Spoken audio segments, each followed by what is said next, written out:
नमस्कार दोस्तों, मैं हूं विक्रम और आज मैं आपको भारत के अंदर स्थित पानी के अंदर बना हुआ एक ऐसा किला दिखाने वाला हूं जिसको अजय दुर्ग इसलिए कहा गया क्योंकि बड़े बड़े शासकों ने जब कभी भी यहां पर अपना हमला किया भारी सेना के साथ में तो भी वो इस किले को नहीं जीत पाए। दोस्तों आज हम देखने वाले महाराष्ट्र के अंदर स्थित मरुड जंजीरा के किले को, और इस किले का इतिहास जब सुनेंगे दोस्तों तो आप भी कहेंगे कि इतना दमदार इतिहास है। सबसे पहले दोस्तों हम इस मरुड जंजीरे किले के इस बाहरी बनावट को देख लेते हैं। ऊंचा इसका मुख्य प्रवेश द्वार है और इस प्रकार के कुल मिलाकर 3 प्रवेश द्वार यहां बनाए गए थे।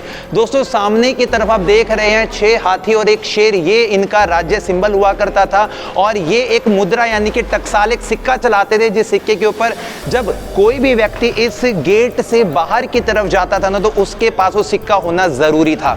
यदि आते वक्त उस व्यक्ति के पास में वो सिक्का नहीं है तो दोस्तों सामने की तरफ जब आपको खिड़कियां दिखाई दे रही है ना, इन खिड़कियों पे से तीर और भाले फेंककर उस व्यक्ति को मार दिया जाता था, दुश्मनी संदिग्ध समझकर या फिर दूसरे विरोधी पक्ष का होने के नाते। सो दोस्तों मरुड जंजीरा का ये वाला जो किला है ये समुद्र के बीच में बना हुआ है।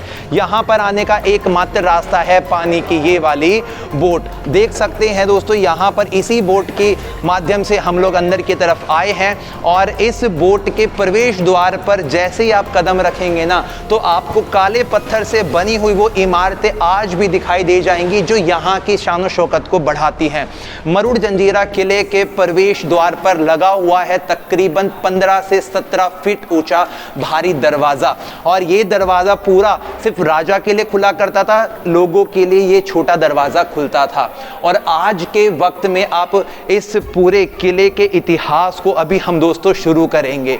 अंदर की तरफ आने पर आपको सबसे पहले यहाँ पर सैनिकों के खड़े होने का स्थान दिखाई दे रहा होगा, और इसी के साथ साथ में आप दोस्तों यदि देखेंगे तो इस गेट को बंद करने के पीछे लकड़ी के जो ब्लॉक्स लगते थे वो भी आज यहाँ पर सबूत तौर पर बताए गए हैं। ये भी सैनिकों की चौकी हुआ करती थी और ये पूरा जो दोस्तों किला बना हुआ है ये तकरीबन ऐसा कहते हैं कि 22 एकड़ में फैला हुआ है, जिसकी वजह से इस किले के अंदर एक वक्त पहले पूरा राज्य प्रशासन यहीं से चला करता था। और ये इसके अंदर की जो अलग अलग आपको टूटी हुई प्राचीर दीवारें दिखाई दे रही हैं दोस्तों, ये एक वक्त पहले की ऐसी कमरे थे जो उनके अधिकारियों को उनके पद अनुसार दिए गए थे। अब हम इस किले में प्रवेश कर चुके हैं। कुछ यहाँ पर इसकी जो इमारतें उनको रिनोवेट किया जा रहा है और यहाँ से आप इनके फैले हुए भाग को देख सकते हैं। मुख्य दरवाजे से पंचपीर के दर्शन करने के बाद में जैसे हम अंदर की तरफ आते हैं दोस्तों तो यहाँ पर हमें आज के वक्त में खंडर होती उस समय के शासकों के अधिकारियों की बड़ी बड़ी इमारतें दिखाई दे रही हैं। उस समय की जो व्यवस्था थी वो हमें दिखाई दे रही है। उसी समय की जितनी भी इमारतों में जैसे कि यहाँ पर एक मस्जिद भी है, मंदिर भी है, स्कूल भी बना हुआ है, उन सब इमारतों के जो अवशेष हैं वो हम यहाँ पर आज बहुत नज़दीक से देख पा रहे हैं। तो कुछ ये अंदर का हिस्सा हमें ऐसा दिखाई दे रहा है दोस्तों। और दोस्तों आप नज़र डाल सकते हैं इस बड़ी सी इमारत पर जो कि आपको आज 3 मंजिला दिखाई दे रही है। ये एक वक्त पहले 5 मंजिला इमारत थी जो आज 3 मंजिला रह गई। यहाँ पे राजा का दरबार लगा करता था, यानी दरबार हॉल होता था, ये कोर्ट रूम इसको बोलते दोस्तों हम। और आज के समय में जो कोर्ट रूम है दोस्तों ये पूरे का पूरा खंडर हो चुका है। यहाँ पर इसके कुछ अवशेष जो है वो हमें देखने को मिल रहे हैं। तो मरुड जंजीरा का जो इतिहास है दोस्तों वो शुरू हो जाता है यहाँ के जो कोल यानी कि जो मछुआरे थे उनके एक सरदार हुआ करते थे जिनका नाम था राजा राम राव, और उन्होंने अपने शासनकाल के वक्त में इस पूरे टापू के ऊपर एक लकड़ी का ढांचा तैयार किया था। और उस ढांचे को तैयार करने के लिए उन्होंने अहमदनगर के सुल्तान निज़ाम खान से उन्होंने परमिशन ली और उसके बाद में उन्होंने यहाँ पर अपना लकड़ी का जो ढांचा था वो पूरा तैयार किया था। और दोस्तों ये जो पूरा हिस्सा है ना ये बाद में यहाँ पर एक बुरहान खान नाम का एक सेनापति था, उसके द्वारा इस पूरे हिस्से को बनवाया गया था। अब देखते दोस्तों आगे की तरफ कैसे।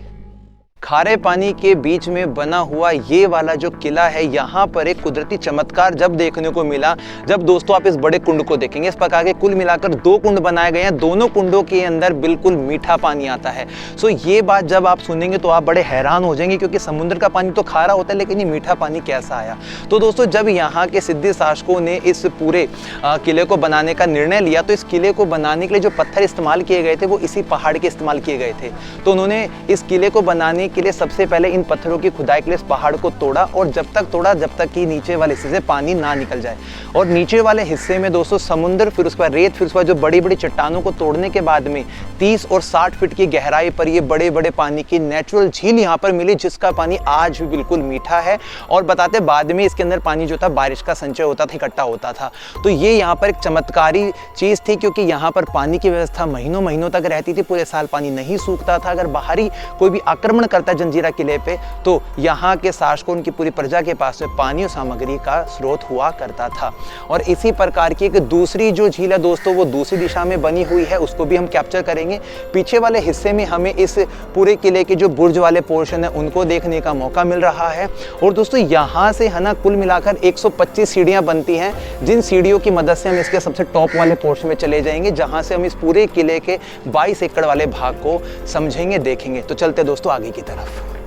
दोस्तों इस किले के अंदर सबसे बड़ी तोप बताई जाती है कलाल बांगड़ी तोप, जो कि आप ये देख रहे हैं, जो कि 22 टन वजन यानी कि 22,000 किलो वजन है। इसकी मारक क्षमता 6 से 7 किलोमीटर की। और बताते हैं इसको कि ये भारत के किलो में रखी हुई 2nd या 3rd लार्जेस्ट तोप बनी है दोस्तों। और इसी के साथ में 2 तोप है, गौमुखी है जिसका मुख गौ जैसा बना हुआ है, एक आपकी चावड़ी तोप है। तो दोस्तों ये 3 तोप यहाँ पर आज के वक्त में लोगों को दिखाने के लिए रखी गई है, और इसी से दुश्मनों को रोका जाता था। 162 तोप यहाँ पे टोटल लगी हुई थी, और ये तोप दोस्तों आज भी इस किले की शान को बढ़ा रही है। यहाँ से देख सकते हैं आप बाहर का पूरा जो नज़ारा है वो भी देखने का मौका हमें मिलेगा। और इन्हीं तोपों की मदद से यहाँ के जो शासक थे वो इस पूरे किले को अपनी सुरक्षा दिया करते थे। और दोस्तों यहाँ से बाकी इस किले का जो हिस्सा हमें देखने को मिल रहा है, उनको भी हम काफ़ी नज़दीक से जाके एक्सप्लोर करने वाले, देखेंगे क्या कुछ हम आज यहाँ पर देख सकते हैं। आ जाइए।